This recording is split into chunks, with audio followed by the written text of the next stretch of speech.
안녕하세요, 조입니다. 반갑습니다. 오늘은 이 얘기를 한번 해보려고 해요. 뭐냐면은 저는 장사를 굉장히 오래 했단 말이에요. 그렇죠? 그래서 굉장히 많은 사람들을 만나면서 정말 세상에는 정말 다양한 사람들이 있구나를 늘 새롭게 깨닫곤 하는데요. 오늘의 주제는 진상입니다. 진상. 예. 그 블랙 커스터머라고 하나? 아무튼간에 블랙리스트에 오르는 만한 그런 사람들을 저희가 진상이라는 말을 하죠. 그쵸? 예, 좀 상식적으로 납득을 하기 어려운 요구를 하는 고객들을 통틀어 그냥 진상이라고 표현을 하는데, 이건 판매자들의 관점이니까 저희도 판매자지만 저희도 뭐 다른 뭐 소비를 할 때는 당연히 구매자가 되긴 하죠. 예. 그래서 누구나 진상이 될 수는 있는데 그 진상에 대해서 한번 얘기를 해볼게요. 특히 판매자 관점에서 어떻게 진상을 대응을 해야 되는지 뭐 여러 가지 것들이 있어요. 그리고 제가 요즘엔 이제 구매 대행 베이스로 사업을 하고 있지 않습니까? 그러다 보니까 또 여기서 이 사업에서 만날 수 있는 또 개성 있는 진상들이 굉장히 많아요. 어떤 형태가 있었냐면요. 첫 번째는 일단 처음에 저는 그렇게 어느 정도 예측을 해요. 어떤 감으로. 뭐냐면은 이제 고객 전화가 오거나 뭔가 대응을 할 때 뭔가 질문을 하잖아요. 고객 상담을 한단 말이에요. 근데 그때부터 이렇게 스멀스멀, 이유는 정확히는 알 수 없지만 스멀스멀 피어오르는 그 뭔가 그런 구린 구린 냄새가 나요. 그러면은 이거 조심해야겠다 이런 생각이 드는데, 또 판매자다 보니까 또 어떨 때는 저희가 막 이렇게 커트해버린단 말이에요. 좀 이상하다. 이 사람한테는 팔아도 뭐 정상 제품을 팔아도 문제가 생길 것 같다. 이런 촉이 오는 경우에는 팔지 않는 경우도 있어요. 근데 저도 뭐 사람이다 보니까 이제 뭐 제가 팔지 않더라도 저희 직원들이 팔더라도 일단 그 사람이 구매를 하는 순간 그때부터 이제 굉장히 다이나마틱한 일들이 펼쳐집니다. 가령 저희 구매 대행 같은 경우는 배송 중에 만약에 이분이 취소나 반품을 하잖아요. 그러면 굉장히 난처한 입장이 돼요. 물건은 오고 있는데 비행기 아니라 이제 바다 건너서 오고 있을 때, 특히 중요한 중국 로컬에서 만약에 취소가 되면은 뭐 그냥 어느 정도 조금 비용만 부담하면은 반품을 칠 수 있단 말이에요. 근데 이제 한국으로 넘어오고 있는 와중에 이 문제가 생기면 이렇게 반품 요청을 하면은 굉장히 곤혹스럽습니다. 그래서 저희 같은 경우는 대부분 안 해주려고 해요.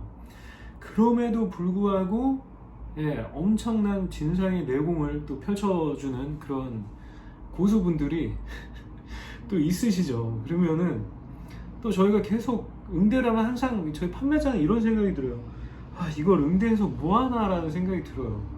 그냥 뭐 들어와서 그냥 다른 분들한테 팔거나, 그렇죠. 근데 이것도 사실 현실적으로 불법이에요. 재고를 못 하게 돼 있거든요.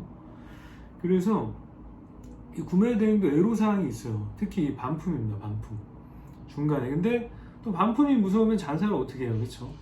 그리고 저희는 크고 무겁고 비싸단 말이에요.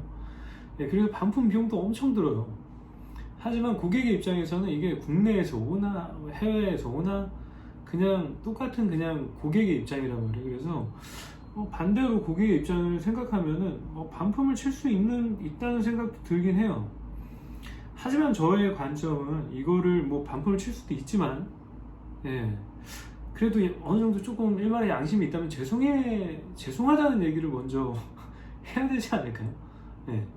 그리고 자기 입장을 밝히고 왜 반품을 칠 수밖에 없는지 그 정도는 설명해 줘야 되는데, 이 진상들은 그런 게 없어요. 약간 사이코패스류에 속하기 때문에 그냥 반품을 치고 무작정 해달라고 합니다. 얘네도 일단 처음부터가 방어 모드예요. 왜냐면 이게 곤혹스러운 걸 알거든. 당연히 상대한테 피해가 갈 걸 알기 때문에 처음부터 방어 모드로 들어가는 거죠. 그래서 그 반품을 많이 치는 그런 고수 진상 같은 경우는 녹취를 하거나 뭐 모든 증거 자료들을 다 남겨놓습니다. 그래서 판매자들이 진짜 조심하셔야 돼요. 그렇긴 한데 오늘은 뭐 이거에 대해서 얘기하려고 하고 싶은 건 아니고, 과연 저희 판매자가 어떤 자세로 진상을 대하고 또 어떤 자세로 고객을 포괄적으로 대해야 될지에 대해서 한번 생각을 해보자고요. 예, 저는 아직도 근데 있잖아요, 다 내려놓지 못했어요. 예, 웬만하면은 고객 중심적인 생각으로 해주고 싶어요. 뭐 가령 뭐 제품 받았는데 제품 하자 있으면 무조건 반품 받아주죠, 당연히. 아니면은 배송 기한이 뭐 한 2주를 넘어가지고 정말로 너무 오래 기다렸어. 예. 근데 만약에 우리가 그럴 경우엔 당연히 해주는데, 만약에 저희가 판매하는 조건에 이거는 공동 구매거나 그러면은 이 배송이 어느 정도 이제 여유를 두죠. 한 달에서 2달 정도를 여유를 두는데 그 안에는 환불이나 교환 취소가 안 된다라고 명시하면 저는 안 해주려고 해요. 예. 그거를 뭐 그게 잘 나가는 모델이어도 사실 저는 이런 기준이 있어요. 고객도 자기가 이렇게 심사숙고해서 구매 결정한 그 내용에 대한 구매 결정에 대한 책임을 져야 된다라고 생각을 하거든요. 근데 이런 진상들은 그런 책임을 지려고 안 하죠. 당연히 자기가 손해를, 뭐 배송비라도 손해를 보려고 하지 않아요. 진짜 1원조차 손해 보려고 하지 않아요. 정말 대부분의 진상들은 그렇습니다. 그래서 이제 진상보호소가 있죠. 우리 소비자보호원, 진상보호원이 있죠. 거기를 통해서 이제 협박을 하죠. 거기다 신고할 거다. 신고하면 뭐 해결해 주겠지 라고 생각을 하는데, 꼭 걔네가 다 해결해 줄 수도 없어요. 가령 우리가 뭐 그냥 합법적으로 잘못한 게 없으면은 뭐 저희 손을 들어주는 경우도 많습니다, 실제로. 그렇기 때문에 뭐 그런 진상이랑 맞서 싸울 수도 있어요, 당연히. 그래서 진상을 안 해준 경우도 진상이래, 그 반품을 안 받아준 경우도 있긴 있는데, 근데 대부분 이제 판매자들이 싸움 뭐 하냐, 그냥 그 시간에 그 에너지 낭비하지 말고 제품을 파는 데 집중하는 게 낫지 않냐, 다 이렇게 생각한단 말이에요. 그래서 대부분 반품이나 환불 뭐 다 해줘요. 그냥 싸우고 싶지 않아서. 그냥 그렇게. 사실 그게 합리적으로 생각을 하면 그게 당연히 맞아요. 근데 또 우리 판매자도 사람 아니겠습니까? 그러니까 굉장히 몰상식적으로 나오는 고객들에 대해서는 현타가 오는 게 사실이에요. 그렇죠? 이게 표준 편차. 정말 이 표준 편차가 너무 크거든요. 그래서 정말 이 극단에 있는 그 진상 고객들이 아주 가끔 한 달에 한두 명씩은 꼬박꼬박 나오는데 정말 미치겠습니다. 그렇죠. 정말 그냥 이게 뭐 구매 대행이든 이런 거 신경 쓰지 않고 다 알면서, 왜냐면 저희 개인고의 통관부를 묻기 때문에 그게 당연히 구매 대행이라는 거를 인지를 못할 수가 없어요. 근데 몰랐다 라고 발뺌을 하거나, 그리고 뭐 제품에 하자가 없는데 막 하자를 만들거나, 아니면은 정말 그냥 조그만 트집 막 다 끝까지 뒤집어요. 막 뒤로 정말 제품을 다 뒤집어요. 가죽을 막 이렇게 벗기고 들어가지고 이 안을 찍어요. 더럽다. 마감이 거지 같다. 불만족스럽다. 이런 고객들도 있습니다. 그리고 배송 중에 한번 취소를 해서 저희가 심사숙고해서 주문을 하라고 했어요. 다시 하지 말거나. 왜냐면 이렇게 되면은 그 중국에서 배송하는 택배기사님도 있을 거 아니에요. 그분도 당연히 헛고생을 하고, 판매자도 그걸 다시 받아야 되고. 대부분 다 잘 해줘요, 중국 로컬에서 발생하는 것들 같은 경우에. 근데 그렇지 않고 이제 한국으로 넘어왔어. 제품 넘어왔는데 자가 받기 전에 취소. 이거는 그냥 솔직히 저희 고생하라는 거죠. 고생하라는 거죠. 엿먹을 하는 거죠, 속된 말로. 이런 경우로 이걸 2번이나 반복해. 이런 거는 저는 상식적으로 진상의 부류에 넣어야 된다고 생각을 합니다. 그래서 저는 뭐 무조건 반품을 요청한다고 진상이라고 보진 않아요.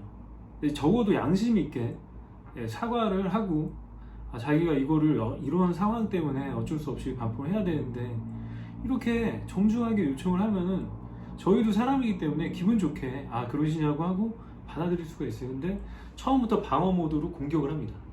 제품이 왜 그러냐, 제품 받기도 전에 이제 무조건 나는 이거 환불해야 되겠다. 나는 뭐 배송비도 지불할 수가 없다. 뭐 이런 식인 거예요. 그런 거죠. 그러니까 그 진상의 기준은 뭔가 그 인간으로서 그런 미안한 감정을 느끼는지 아닌지가 저의 진상 판단 기준이에요. 네, 한 번 이제 취소를 해놓고 중간에, 그리고 또 주문을 했는데 또 중간에 이번에 완전 제품 넘어왔는데 취소를 한다? 그런데 미안한 감정이 하나도 없어. 네. 이거는 안 되는 거죠, 정말. 네, 이거는 정상적인 사람이 아닌 거죠. 그리고 오늘 제가 현타가 와가지고 한 달에 한 번씩은 꼭 오는 것 같아요. 이게 저희 직원들이 대부분 처리를 하는데 이 직원들이 노고가 근데 직원들 같은 경우에는 사실 그냥 무조건 환불이에요. 근데 저는 이것도 사실 참 뭐랄까 그 책임의 소지죠. 이게 좀 다른 거예요. 직원들은 당연히 뭐 자기한테 이거를 그냥 재고가 한국에 떨어지든 말든 뭐 이렇게 재고가 쌓이든 말든 이런 것들을 크게 신경 쓰지 않는 것도 한편으로는 조금 섭섭한 마음도 있어요. 근데 아무튼 뭐 말해 뭐 하겠습니다만 저는 이제 판매자들도 판매자지만 이제 판매자들은요 이 플랫폼들 때문에 정말 정이야 정말 일도 못 돼요. 일도 판매자가 플랫폼을 통해서 구매를 하게 되면요. 그리고 뭐 소비자 보호원이나 뭐 이런 것들 때문에 정말 병입니다. 정 축정이에요. 축정이 그냥 플랫폼에서 하라는 대로 해야 돼. 근데 플랫폼에서 네이버 같은 경우는 그래도 나름 합리적인 판단을 내려주는 때도 있어요. 이건 상담원마다 좀 다르긴 한데 그럴 때도 있지만 대부분 이제 소비자 편이죠. 물론 제가 소비자일 때도 그런 제 편을 들어주니까 좋긴 한데 실제로 저는 여태까지 살면서 반품을 해본 적이 없어요.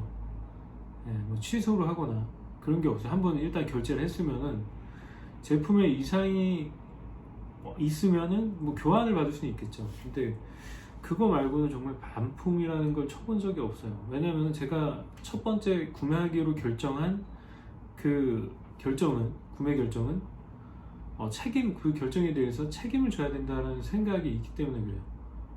그래서 저는 팔 때도 물론 제 제품이 하자가 있거나 그러면 책임을 집니다. 근데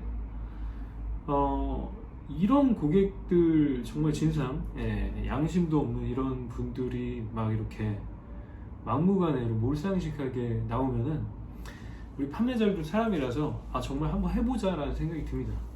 정말 골탕을 내가 취할 수 있는 모든 골탕을 다 먹여주겠다 라는 뭔가 복수심이 불타오르기도 하죠. 아무튼 간에 진상 처리를 어떻게 해야 되냐, 그럼 뭐 정답은 없어요. 하지만 제 기준은 그래요. 뭔가 도의적으로 자기가 거기에 책임을 지겠다, 이게 배송비 뭐 반이라도 내겠다 라고 하는 사람들한테 당연히 좋게 해줍니다. 아니면은 정말로 그 미안함을 표시하고 처음부터 그러면, 근데 이렇게 반복되는 그 구매 실수를 저지르는 건 용서가 안 돼요. 그리고 굉장히 트집을 잡아가지고 누가 봐도 트집인 게 다 확실하거든요. 가령 의자 같은 경우에 안장봉에서 약간 소리가 날 때도 있어요. 그러면은 그 안장봉만 갈면 되는 건데 그냥 전체 제품을 아예 그냥 환불하겠다, 교환을 요청하는 건 뭐 그래요, 이해를 할 수 있어요. 근데 그냥 다 환불을 하겠다라고 하는 거는 사실 굉장히 비상식적인 거죠. 부품만 갈면 되는데 또 말이죠. 근데 뭐 소비자 입장에서는 뭐 새 제품인데 이 부품, 근데 그게 부품이 완전 분리되는 부품이란 말이에요. 어디서 이걸 빼가지고 하는 게 아니라 그런 거 같은 경우에는 저는 당연히 합리적으로 그 전체 뭐 환불을 해주는 건 좀 오바다라고 생각합니다. 그래서 꼭 저는 그래요. 이게 뭐 고객 중심주의, 뭐 고객 중심적인 사고 방식 뭐 이런 거 많이 얘기한단 말이에요. 멋있는 큰 기업가들이. 근데 현실적으로 보면은 이게 판매자들이 이익을 너무 쉽게 포기하시면 안 된다라는 얘기를 하고 싶어요. 네. 이게 이런 태도들이 결국에는 그 몰상식한 진상들을 양성하는데 일조를 한다라는 생각도 합니다. 그래서 저는 그런 생각도 들어요. 반대로 이거 내가 교육시켜야 되겠다. 진짜. 네. 제가 판매자만 교육하고 있잖아요. 판매자만 교육하는 게 아니라 이 고객들도 적어도 나한테 오는 진상들에 대해서는 내가 니들이 그런 경미한 그런 것들이나 말도 안 되는 몰상식적인 이유로 환불이나 반품을 칠 수 없는 경우도 있다 라는 거를 조금 보여주고 싶기도 하더라고요. 네, 그래서 물론 되게 피곤해요. 이게 경제적이고 또 이제 금전적이고 뭐 기회비용적인 관점에서 보면은 손해예요. 이 진상들이랑 싸우는 거는 100% 손해예요. 그래서 대부분의 판매자들이 그냥 넘어갑니다. 네, 그래 똥발만 밟으면 그냥 치고 넘어가죠. 네. 하지만 저는 생각을 뭐 고객 중심적인 그런 사고도 당연히 유지를 하겠지만 그런 진상들에 대해서는 단호하게 대응해야 되겠다라는 생각도 동시에 하고 있어요. 이게 또 구매 대행 베이스에는 또 다른 그 곤혹스러운 다양한 형태로 그 힘들게 하는 그런 진상들이 있어요. 나중에 그 진상의 유형을 조금 나눠가지고 이 진상들을 어떻게 처리해야 될지 매뉴얼을 한번 만들어 볼까 그런 생각도 하고 있습니다. 그래서 저는 소비자 보호원뿐만 아니라 판매자 보호원도 필요하다는 생각이 들어요. 여러분들도 결국엔 뭐 그냥 직장 다니는 사람 아닌 이상 직장 다니는 사람들 보호하는 게 뭐예요? 노동부죠, 노동부. 그쵸? 네. 그러니까 그런 것처럼 판매자를 보호해주는 데가 없어요. 네. 판매자들은 진짜 갑을병정 중에 축정이 불과합니다. 요즘에 이 플랫폼에 대한 그런 게 정말 아주 그냥 짜증이 납니다. 짜증이 나. 물론 한편으로 우리가 플랫폼을 통해서 많은 판매도 할 수 있고 효율적으로 판매를 할 수 있으니까 감사한 마음도 있어요. 하지만 이렇게 진상들이 항상 문제를 일으키면은 정말 그 진상 리스트를 좀 관리했으면 좋겠어요. 저는 네이버 측에서 아니면은 무슨 그런 사이트가 있어가지고 판매자들끼리 블랙리스트를 조금 공유할 수 있는 뭐 개인정보보호법에 위반되는 거기 때문에 그게 아마 불가능하겠지만 조금 뭔가 우리 판매자들을 지킬 수 있는 그런 방법들이 대안들이 조금 나왔으면 좋겠습니다. 이게 뭐 우리가 다 소비자이기도 하면서 판매자이기도 하잖아요. 근데 시간도 파는 거니까 직장에 그런 분들은 당연히 보호도 받는데 우리 이 영세 자영업자들은 정말 보호받을 수 있는 곳이 없어요. 판매자 보호법이 없어. 그러면은 판매자 보호원이랑 소비자 보호원이랑 이렇게 맞부딪히게 해서 더 형평성이 유지될 수 있을 것 같은데 아쉽게도 없습니다. 내가 만들어야 되나? 아무튼 그래요, 여러분. 오늘 좀 넋두리를 했는데 아무튼 많은 분들이 그래도 감사하게도 저희 그 비아토르 모소 프로그램, 특히 온라인 프로그램에 많이 지원을 해주셨어요. 그래서 이제 3자리 남았습니다. 모소 온라인 프로그램 3자리 남았으니까 이 3자리도 지금 며칠 남지는 않았지만 뭐 찰 때까지는 받을 예정이니까요. 아무튼 그렇게 채워주셨으면 좋겠습니다. 그래요, 여러분. 넋두리 들어주셔서 감사드리고요. 오늘은 진짜 현타가 와가지고 막판에 직원들 앞에서 화냈다니까. 부끄러워. 그래요. 아무튼 저는 다음 영상에서 좀 밝은 모습으로 뵙도록 하겠습니다. 늘 시청해 주셔서 감사드리고 응원해 주셔서 감사드립니다. 감사합니다.